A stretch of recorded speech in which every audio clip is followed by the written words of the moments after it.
Todo es pasajero. El emperador de un lejano país reunió un día a todos los sabios de su corte y les dijo: he conseguido un magnífico diamante, posiblemente uno de los mejores que hay en el mundo, y he ordenado a mis mejores artesanos que me hagan un anillo espléndido. Quiero poner, oculto dentro del anillo, un mensaje que pueda ayudarme en momentos de desesperación, y que también le pueda ser útil a mis herederos y a los herederos de mis herederos.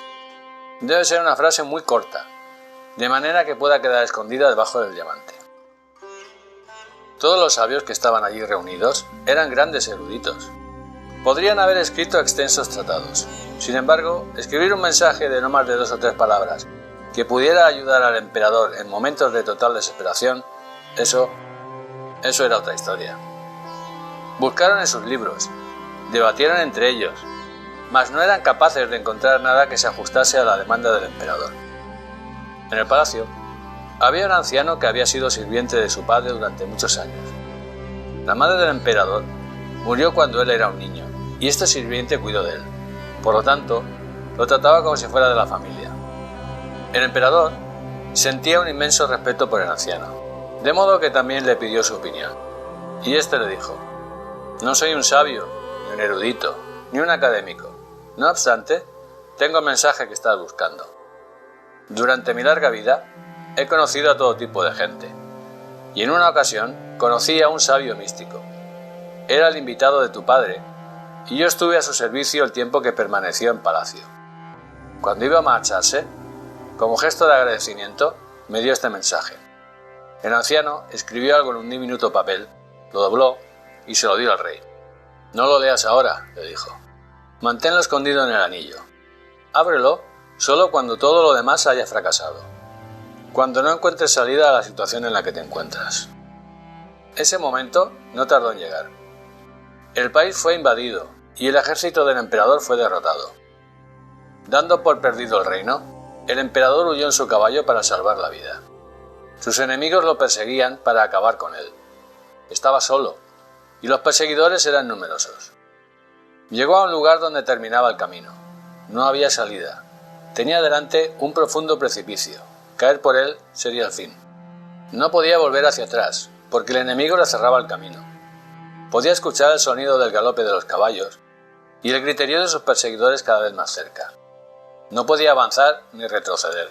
Estaba perdido. De repente, se acordó del anillo. Lo abrió, sacó el papel y allí encontró un pequeño mensaje tremendamente valioso. Simplemente decía: esto también pasará. Mientras lo leía, sintió que se cernía sobre él un gran silencio. Los enemigos que le perseguían debían haberse perdido en el bosque, o debían haberse equivocado de camino. Lo cierto es que el sonido de los caballos se hacía cada vez más débil.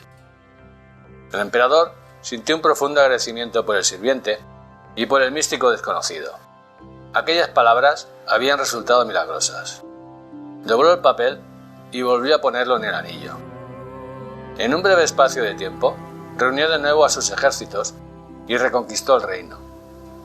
El día que entraba de nuevo victorioso en la capital, hubo una gran celebración con música y bailes.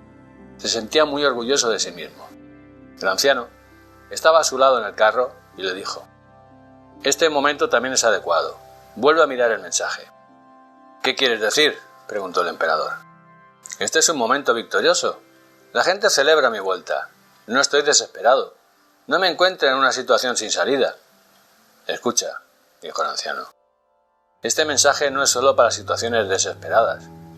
También es para situaciones placenteras. No es solo para cuando estás derrotado. También es para cuando te sientes victorioso. No es solo para cuando eres el último. También es para cuando eres el primero.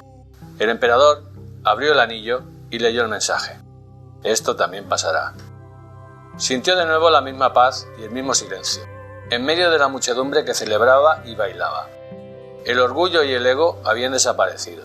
El emperador terminó de comprender el mensaje. Se había iluminado. Entonces el anciano le dijo: recuerda siempre que todo pasa. Ninguna cosa ni ninguna emoción son permanentes. Como el día y la noche, hay momentos de alegría y momentos de tristeza. Acéptalos como parte de la dualidad de la naturaleza, porque son la naturaleza misma de las cosas.